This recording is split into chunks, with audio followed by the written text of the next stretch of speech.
Do you spend a ton of time training your SDRs only to find that they make the same mistake over and over again, take months to ramp, and have trouble making quota? Yoda AI by RingDNA delivers AI-powered conversation guidance so that every rep can sell like your top performer. In real time, deliver talking points that help reps overcome sales objections, stay on message, and beat the competition. You'll never have to endlessly repeat sales advice to reps again. It's easy to set up, easy to customize, and comes with out-of-the-box coaching best practices. Turn your team into a revenue-driving machine today with Yoda AI by RingDNA. To learn more, visit ringdna.com/Yoda. That's ringdna.com/YODA.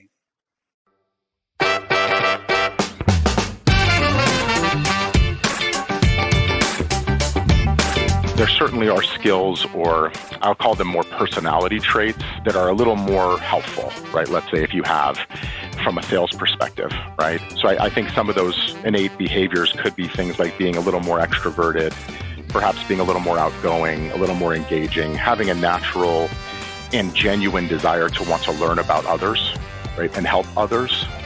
I think the personality trait of empathy and having empathy towards others, that is certainly something that you can be born with, but definitely can be developed over time based on life experience or based on just growing those traits.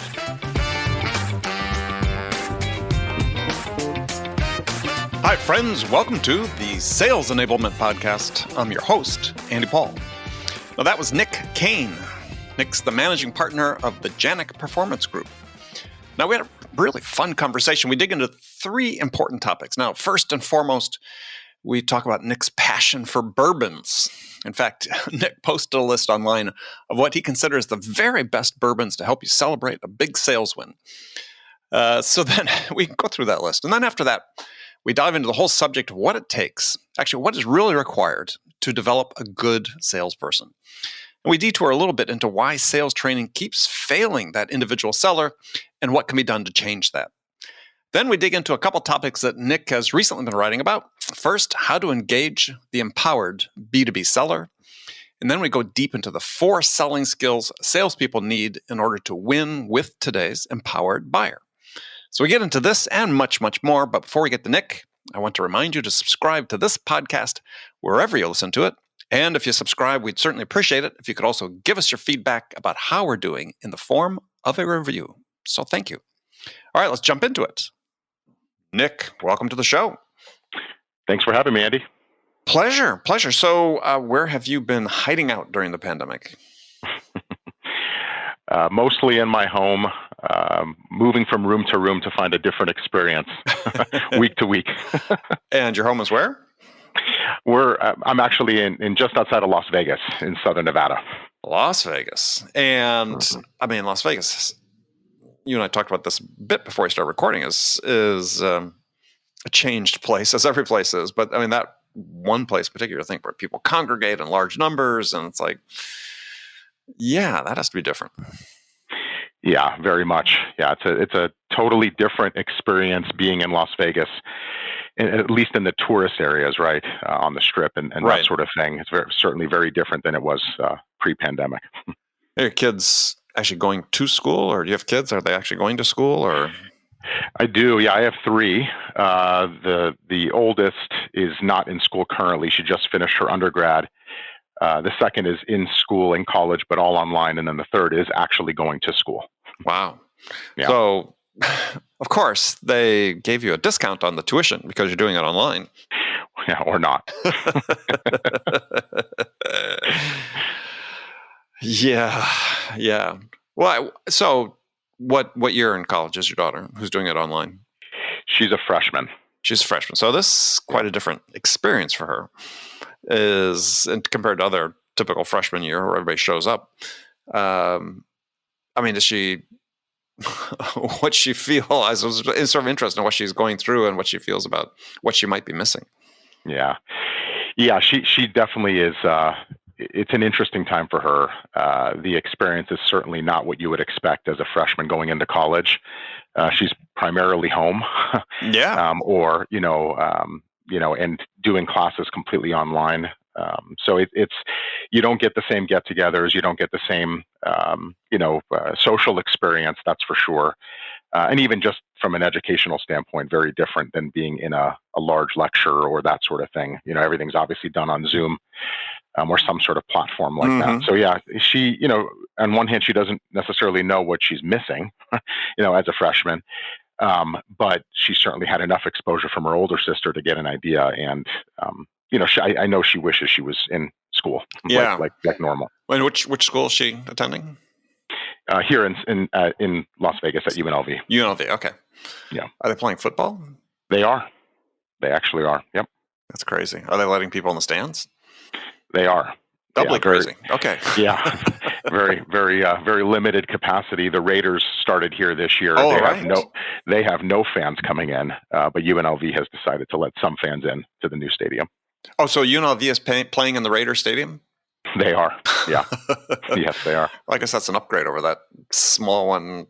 I always seem to remember coming in from the airport. It's like, oh, that's an understatement. yeah, small one. Yeah, okay. All right. Well, question for you is, I've been asking this all my guests, is what's the biggest lesson you've learned about yourself personally during the pandemic? Yeah, I think the biggest lesson I've learned is definitely finding ways to continue to stay motivated and disciplined in a very uncertain and difficult time. You learn a lot about yourself when you are in your home for months at a time, limited, social experience.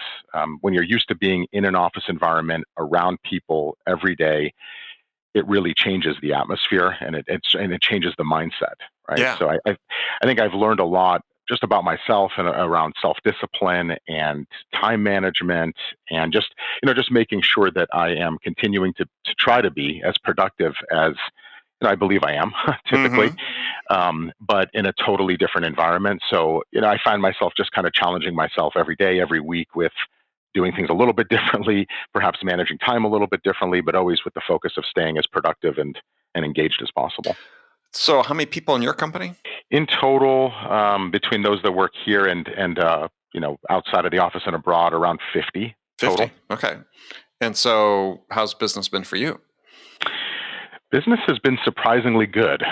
When the pandemic started, there was such uncertainty just economically, but especially in our business, as a sales performance company that offers training services as a primary service. Most of those services are delivered in person. Right. Organizations are bringing people into a central place, and everybody's together in a room, and it's just a very different experience. So that shift to having to train virtually, which we've done for many years, but just not nearly to the degree that we are today, created a lot of uncertainty in the market. Do we want to do that? Are we going to do that? And then also you had the economics of uncertainty at that time as well.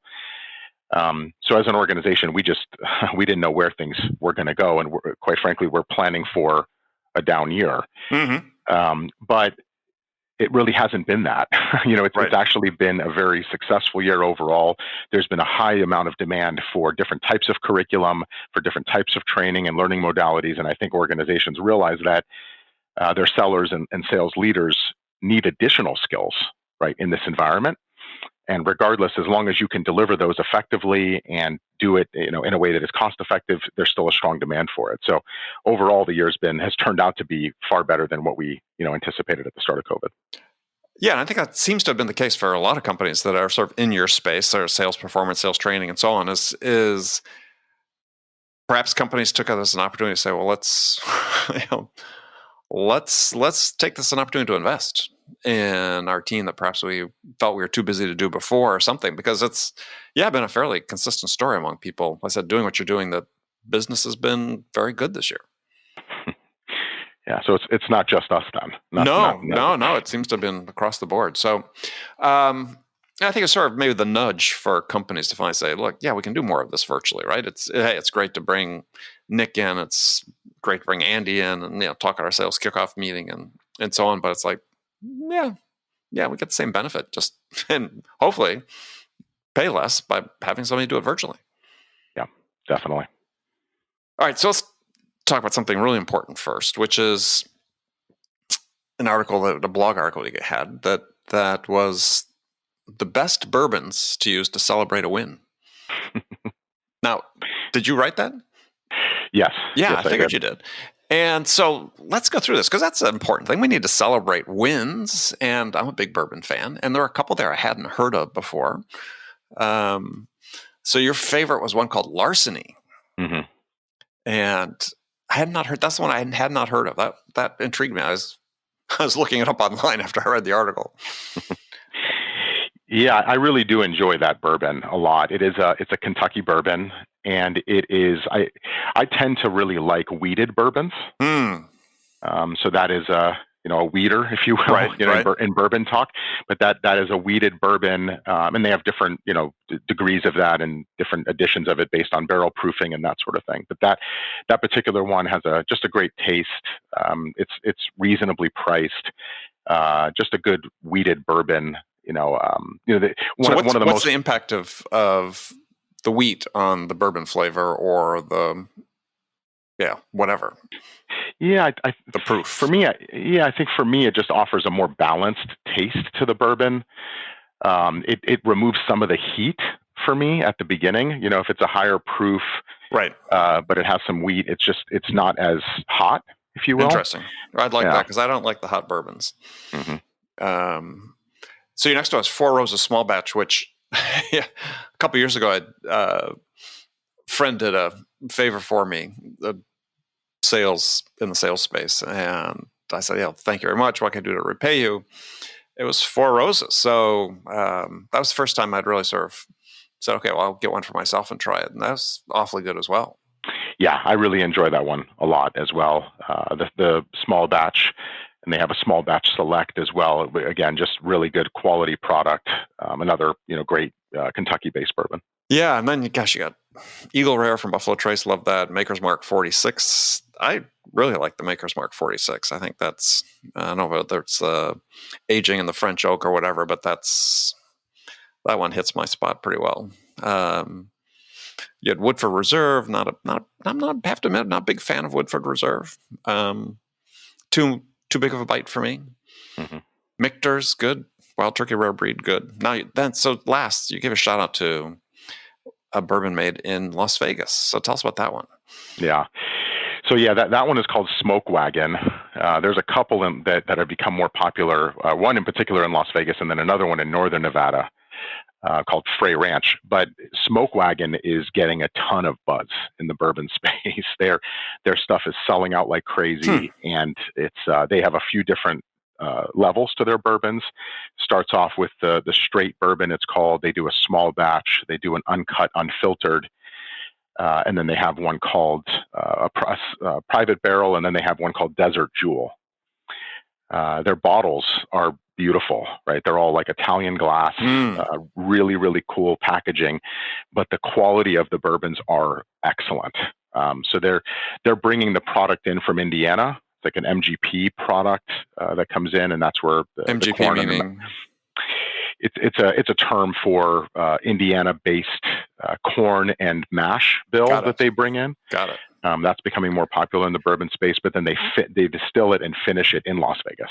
Yeah, so it's like in vintners that buy grapes from a specific vineyard and then bring it into their facility and make the wine with it. Exactly, yeah, and it's whenever these designer corn. Exactly, yeah.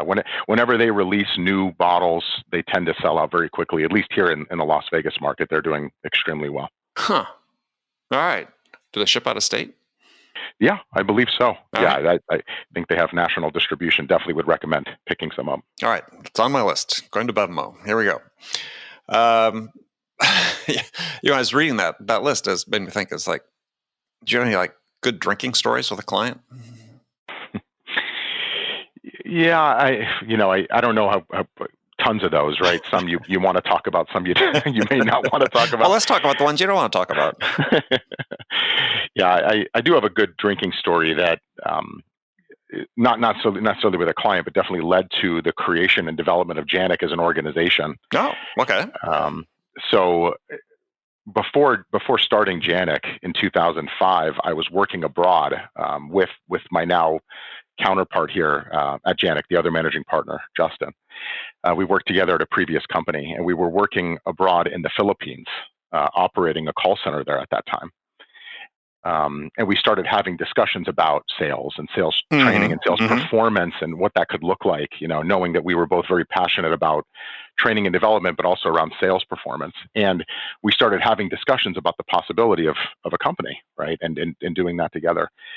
And we ended up making that decision to move forward over a scotch at that time on the 35th floor of a hotel that we were staying at that time when we were living in the Philippines. In Manila? In Manila, yeah. In Metro Manila, downtown. Makati. And I in Makati area, right. Exactly. Yeah, been there, and yeah. I will always remember we were drinking a Chivas Regal, which I don't drink a whole lot now, but that over that scotch created what is now turned into Janek 15, 16 years later. Very cool. Very cool. Yeah. So, right, let's get onto the subject of sales. It's something you'd written. I'd seen this as questions.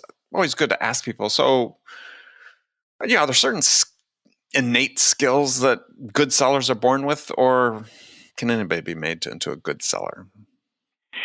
Yeah, I think if there certainly are skills, or I'll call them more personality traits, or, that are a little more helpful, right? Let's say if you have from a sales perspective, right?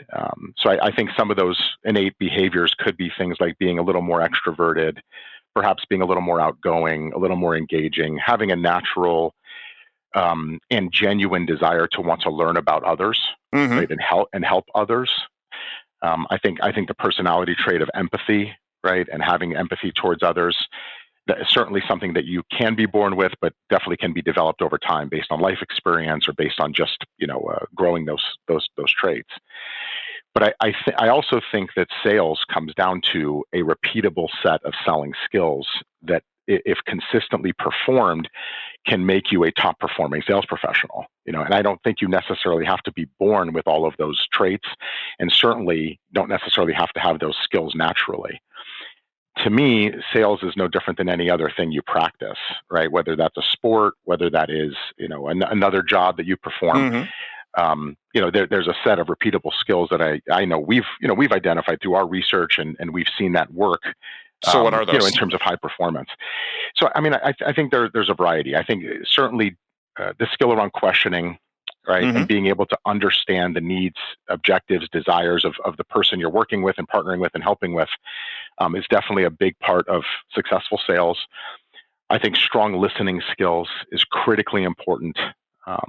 If you're not a good listener and you're more, you miss opportunities to capture the information that you need to be able to service the customer and be able to solve their problems.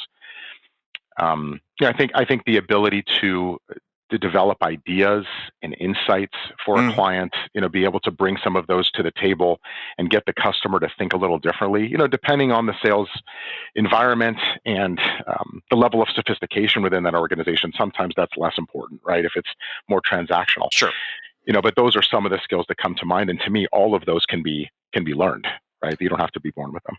So the most effective way to learn them, though, and this seems to be, to your point earlier about your business is good now, doing things virtually, but in your experience is what's decisive in developing? And I say a good seller because I have to admit I'm sort of tired of this whole idea about everything we do is oriented towards the mythical top performer. Because give me a strong bench of good sellers and I'll probably be more successful than one that relies on one or two really good people.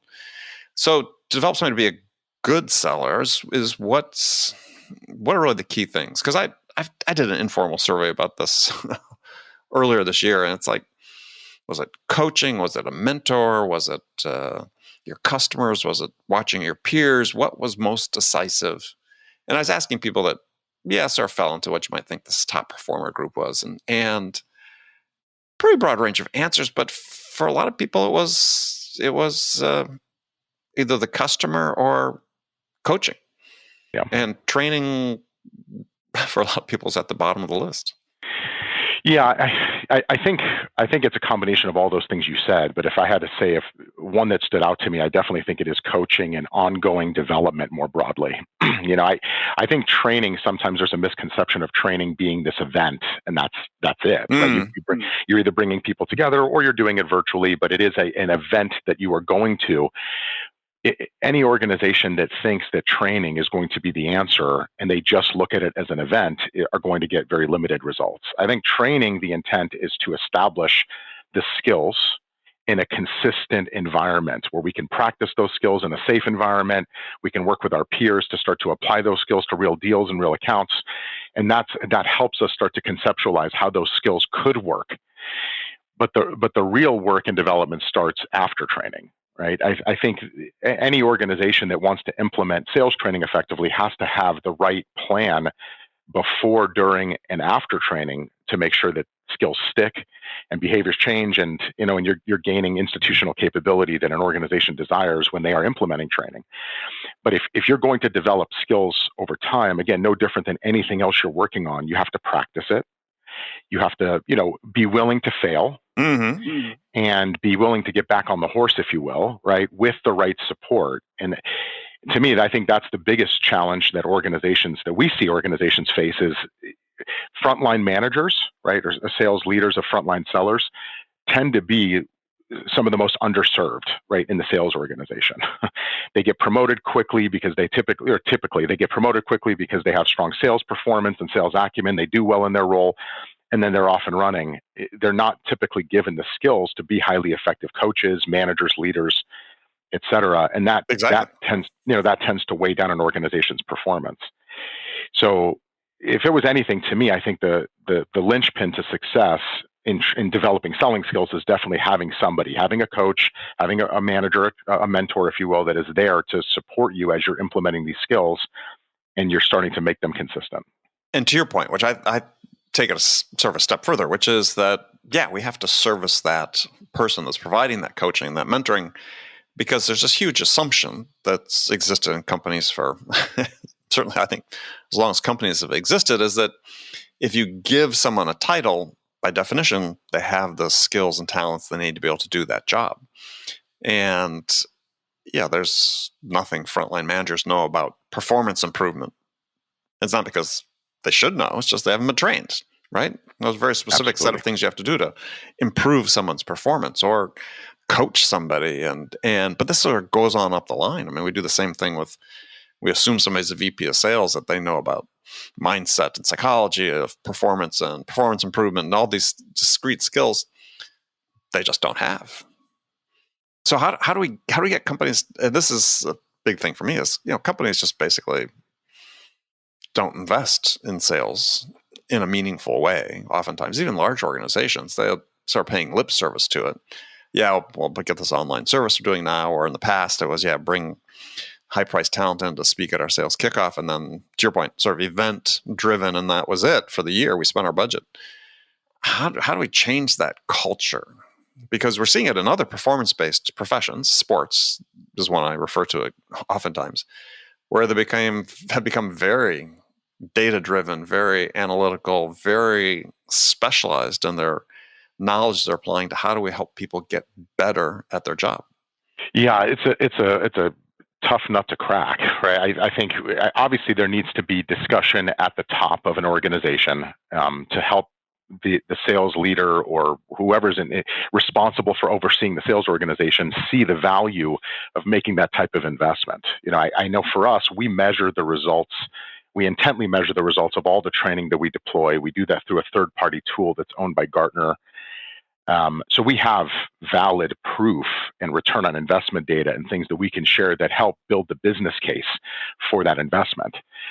But you have to have a partner there that's willing to listen to that conversation, right, and willing to at least take into consideration what that investment could turn into. What does the tool from Gartner measure? It actually is a scientifically validated tool that measures and isolates the effectiveness of a training deployment. on a session by session basis. So give us an example. So it basically uses self-assessed data and it brings in manager reported data based on observation. And there's a series of questions that are asked of the seller or the manager, right, if they're receiving the training, that focuses on implementation of those skills in the real world. To what degree do they anticipate performance to improve? There's, again, just a series of questions. There's an algorithm that's built into it that isolates bias and reduces those figures. But basically, it's using the seller's data and their manager's data to provide ROI figures. Does it draw on data from Salesforce or other CRM systems, so it correlates it out to results? This particular tool doesn't. No, we do that with clients independently of this assessment process, where we're looking at that type of data and measuring that type of data based on the KPIs they're looking at closely.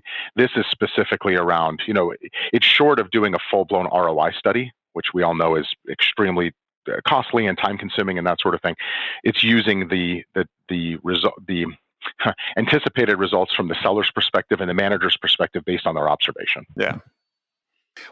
See, this gets to a point with me that and this is not critical of what you're doing, it's just sort of observation, is that, so much of what we rely on, though, in sales, in terms of evaluating the effectiveness of what we do, is based on self-reported or self-assessed data.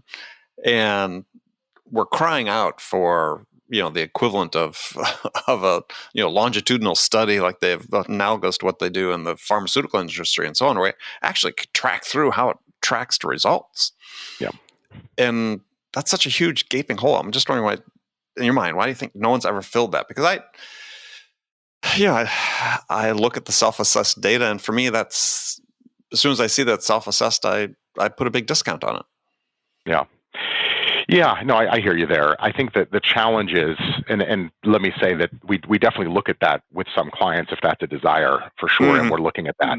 The challenge is, it's difficult to isolate. The reason why we like this assessment process is because it actually can isolate what the training is doing specifically. When it's difficult to account. Let's just say it was a large sales training intervention with a Fortune 500 company. The sales training is not the only thing that affects the outcomes. Right. That's the challenge. Absolutely. So when you're trying to assess that type of data, right, and you look at things like competitive landscape, pricing changes, product changes. There's so many things that affect those outcomes. It's really challenging to just say sales training created that specifically. So that's why that self-assessed data is useful in that regard, and that's why we bring managers in to help validate that as well, because they can observe their sellers' activities and help validate, is the data accurate? Are they using these skills? To what degree are they using the skills? How much has performance improved? So it definitely adds another layer that does help the validity of the feedback. Yeah. Well, and I was just sort of thinking, there's lots of other sort of inherent biases that also affect outcomes as well, in terms of distribution of accounts, leads, right, sort of go down how the organization's managed. That's what I'm saying, is it seems like we need a better, more objective way of trying to really capture this, and I feel like it's a huge need that's out there. Somebody can fill that. So in your mind, when you're developing sellers, sort of what's sort of the single biggest issue or challenge? And, is it skills? Is it mindset? Is it, oftentimes I think it's perspective, which I guess you could almost sort of blend a little bit with mindset, is like, do sellers even really know what they should be doing? Right? It's we train them up and say, go out and persuade somebody to buy your product. And it's like, well, is that really the perspective and the mindset, or is it, we've talked about this again for a long time, but is your job really to help your buyer make a decision? And I think these differences, even if they seem subtle at times in terms of just what's in the seller's mind, is a huge difference when it gets in front of a seller or a buyer. I'm sorry, I keep mixing up my buyer and sellers, but just this change in perspective is significant. Yeah, it is. It is difficult to isolate the one thing, right? Because I think, the culture of the organization has to support the right mindset, based on whatever that sales environment is. again, sometimes sales can be more transactional, and for that reason, perhaps the focus on the customer isn't quite as important. I mean, to me, that should always be at the center of any effective sales organization, but it just that focus it becomes less important, right? When it's a one call close, if you will. So it is difficult to isolate, but I do think when you're implementing sales training, right, you're trying to change behavior, you're trying to develop salespeople's skills, right? Ultimately, that's the goal. I think sales training fails typically boils down to a couple things. One is, how strong is the communication plan and the change management strategy going into the training intervention? I think if you have the right communication plan, if you can share with the sellers why this is valuable to them, what's in it for them, what their role is in successfully implementing this, and then you can also do that top down, right? And sales leaders understand their role, et cetera. I think you tend to have a much higher likelihood of success because everybody knows their role, they're excited, and they're bought in coming into the training.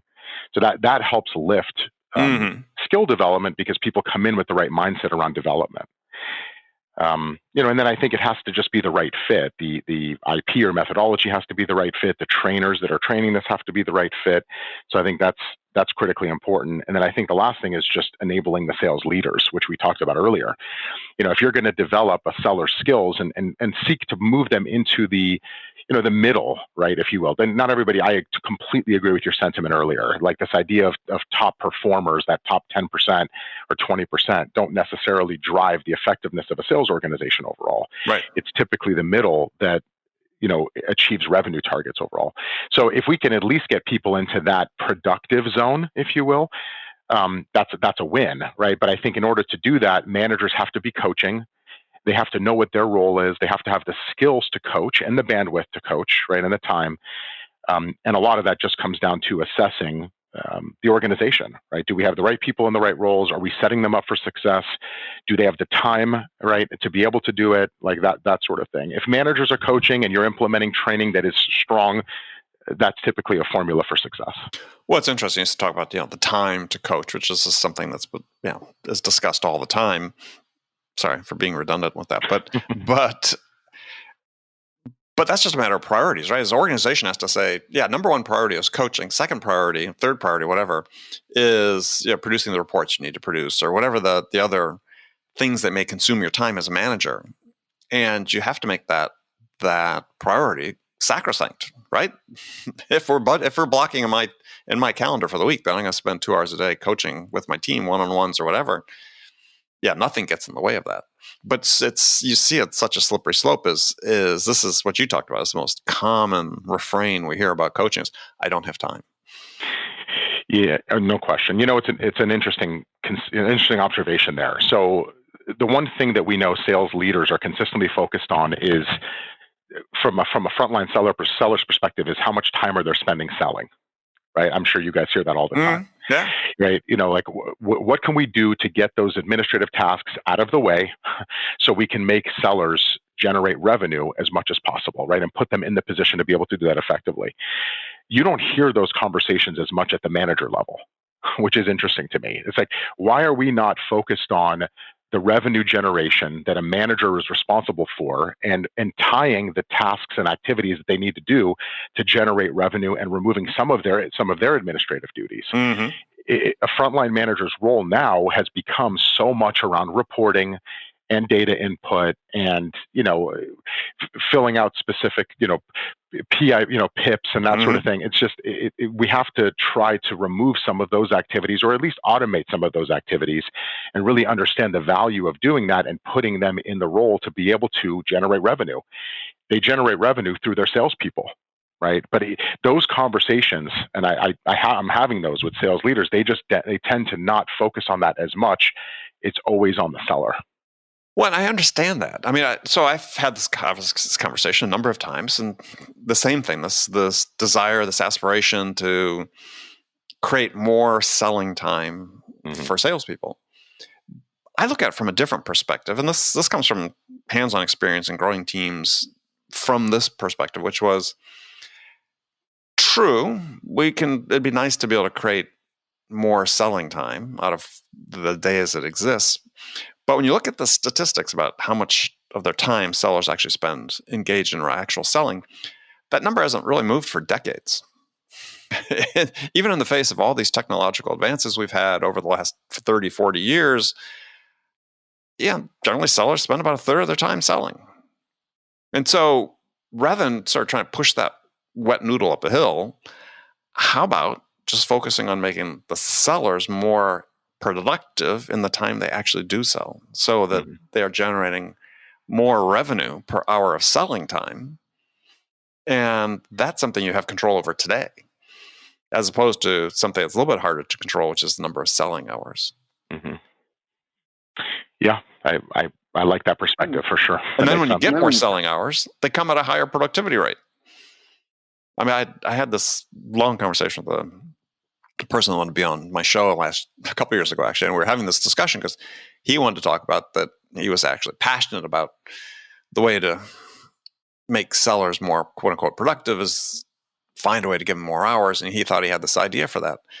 And I just didn't agree. And I was like, I just start from the premise that I'm never going to get more time. And so rather than worry about not getting more time, I want to get more out of the time that I know I have. Yeah, that's a very interesting perspective. I completely agree, right? It's not always just about how much time. It's also how productive you are with the time you have, right? So I think I draw a similar parallel even to the role of a manager, right? We could talk about removing, freeing up more hours and that sort of thing. But I agree. Part of that might come down to, okay, I know I have X number of hours per week for coaching. Right. How could I make that time as effective as possible? How Absolutely. do I have the right skills to make that time as valuable as possible, right? So completely agree with the sentiment. I think that's a great observation. And I want to see sales leaders spend the same amount of time in considering that for the sales managers, right? And the leaders, if you will. I agree. I think that could definitely drive better performance. Absolutely agree. So here's an idea. And this is a bit apocryphal, but nonetheless, as an example, just to illustrate, is right now I think we spend roughly, stats are $20 billion a year in the United States on sales training. And my estimate, and you tell me if you think I'm wrong or right, but maybe 5% of that amount, maybe $1 billion of that is spent on training sales managers. Maybe 10% we'll give on a stretch, right? Yeah.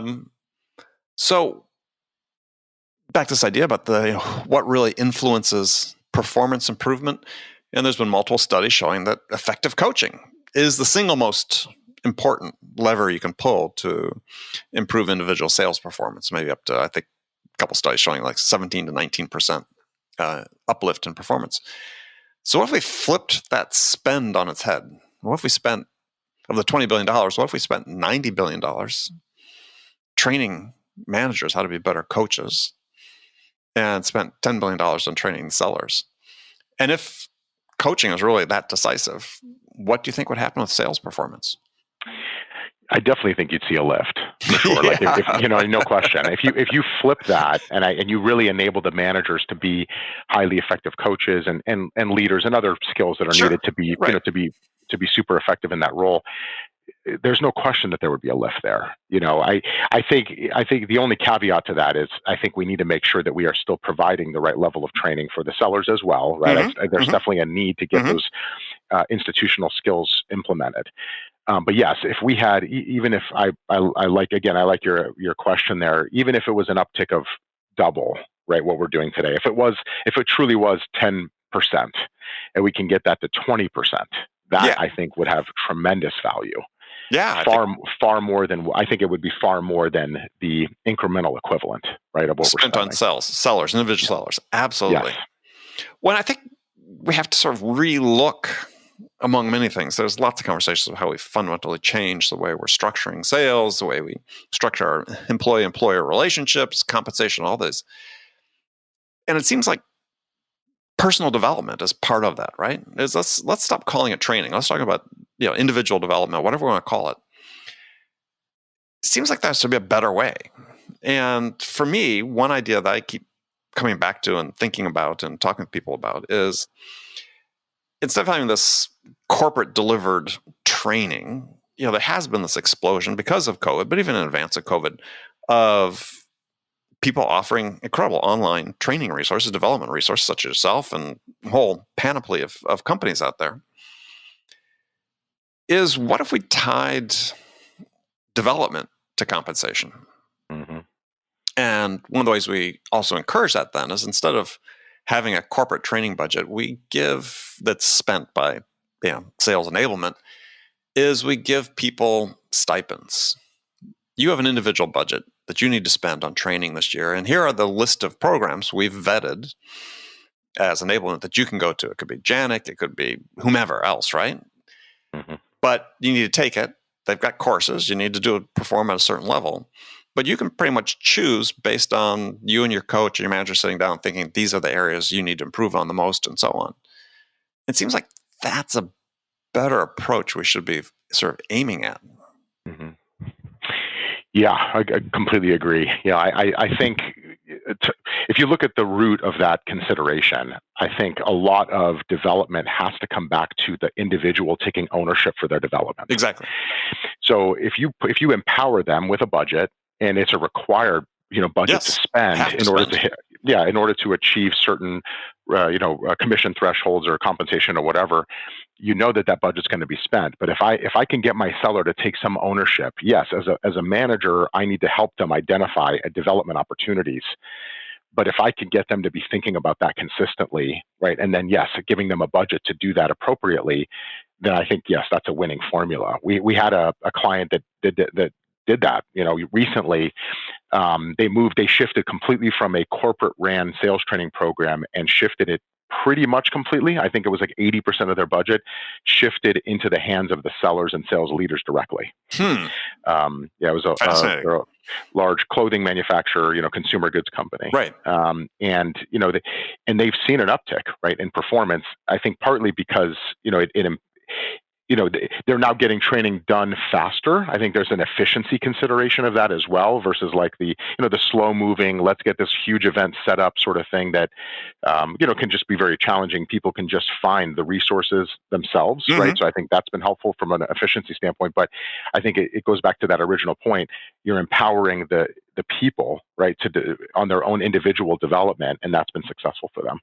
Yeah, I think that empowering, as you talked about, the individual is, I think the knock-on effects from that is that as they take ownership of it, they then begin to take ownership perhaps in dimensions beyond just the sales training, right? Is reading a sales book on their own time, right? Is being curious about their development as an individual and the things that could affect their performance, whether it's getting enough sleep, whether it's getting enough exercise, these other things that I think there'd be these connections that are made in the minds of the individuals say, yeah, I'm investing in my own development. What are other ways I can do that? Because I'm starting to see some results. Mm-hmm. For sure. Yeah, great perspective. I think that chain reaction is hopefully evident, right? Like you are investing time into this development. So I see that as a great opportunity to do that in other areas of my life as well, right? So, hopefully, people have that outcome for sure. I know just in my own personal experience, I've seen that as well, right? You start to want to improve in other areas, right? And taking that ownership, enables you to do that. Well, I think that, and sort of touching back on a theme I just talked about is I think this is going to be a coming trend, is this sort of holistic look at performance, right? I mean, again, I'm a huge soccer fan and read quite a lot about how they coach and train players and at the top levels of the game, like in the English Premier League and so on. And they measure and track everything: sleep, diet, how they trained, right? The quality of the training they did. And it's all looked at and all monitored and all managed. And yet we think that from a sales perspective, and this is a performance sport, right? In the business world, this is the performance athletes.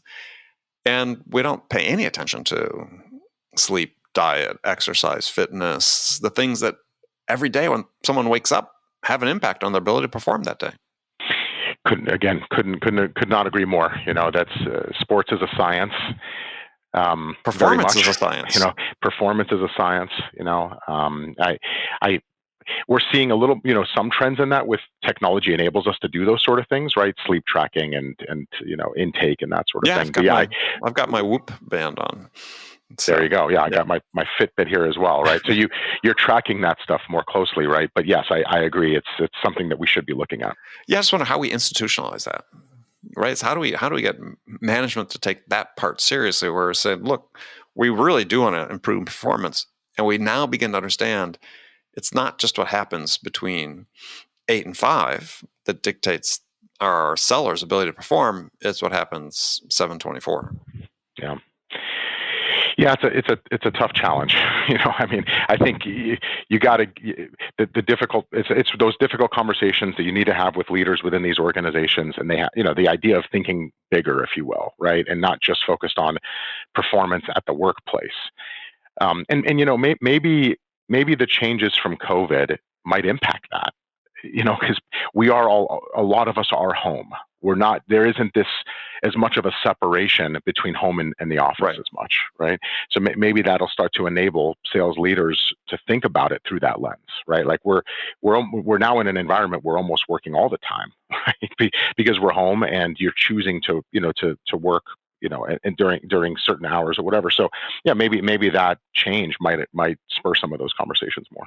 Yeah, I just find it, again, because we draw these comparisons between sales and athletes. And athletes have a pretty short career, and elite athletes, professional athletes, and yet they also don't draw those hard lines between this is work and this is non-work life, because they know that what they eat. I mean, their diets are so strictly controlled, calorie intake. But fitness, sleep, all these other things, they accept the fact that, they need to track those things because it has an impact on their ability to perform their job. And that seems to be here, at least, maybe just in the US, but for most sellers, they would view that as being hugely intrusive and upsetting of the work-life balance, as opposed to, it's not really about balancing work. It's about how do we make you just better at this thing that's producing your income. Yeah. I mean, look at the top athletes. I know we're drawing the sports analogy, but it's very relevant. I mean, look at LeBron James. Look at Tom Brady, right? Look at how can you perform at the level that they are performing at the age they're performing if you're not considering all of those things from a performance standpoint. If they just focused on getting better at the sport, right? They're already really great at the sport. Not that they can't get better. Don't get me wrong. Right. But if that was the only thing they focused on, and they didn't focus on all of those other things, sleep, food, exercise, water intake, I mean, whatever the things that they're focusing on, some of these athletes are spending $1 million a year on their bodies. Yes. Right. Yes. Or more. So if they weren't doing that, to your point, you'd never be able to have the elite level of performance for the time that they have if they didn't do those things. So I agree. How can we get organizations to think about that through that same lens? And how could we get the salespeople, the frontline leaders, et cetera, to also realize the importance of that also, right? Because it certainly takes a concerted effort, right? Even if a sales leader did, to your point, you might still have those that are still feeling like that is intrusive, that's my time, if you will. And to some degree it is, but how do we get that mindset to change where it's not, well, that's my time versus I appreciate that I can continue to improve on my time so I can be better. Right. Yeah. No, it's and another thing you said in there that's really interesting too is you said it's what they have to do at their particular ages, because they're both older athletes. I mean, Brady's 42 now, 41, 42, and LeBron's 36, but has the miles on him of somebody who's traditionally 40 because he started playing at 18 in the professional level and still playing at this incredibly elite level. It's like they do different things to get better. They have different things they want to get better at, I guess is the more precise way of saying it, which is true for sellers too. And I think this is the other part of the perspective is what you need to get better at as a 40-year-old with nearly 20 years of experience in sales is dramatically different than what you need to get better at as a newbie coming into sales for the first time. And we tend not to differentiate that way either. Yeah, completely agree. All right. Well, Nick, unfortunately, we're running short on time here, but for people who want to learn more about what you guys do and connect with you, how can they do that? Yeah, so I think the best way to learn more about Janek as an organization is to visit our website. They can find it at janek.com. That's JANEK.com.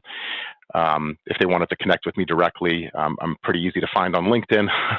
Just look for me there, Nick Kane, Kane.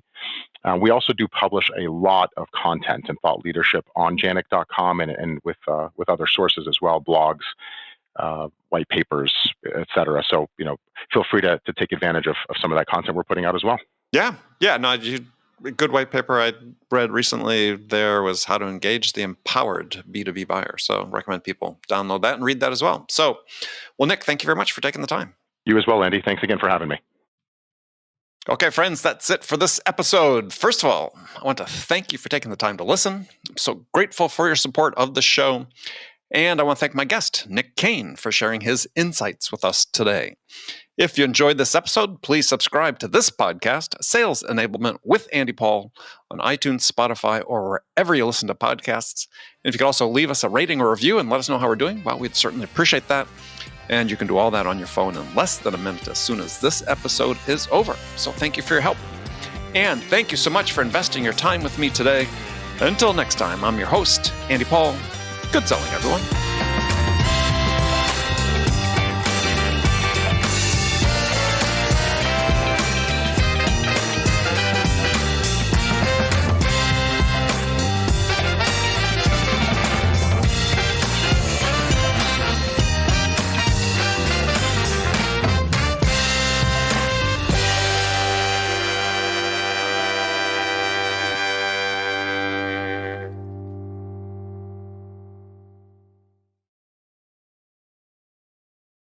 Ever wish you could coach like you've listened to every sales call without actually having to listen to every sales call?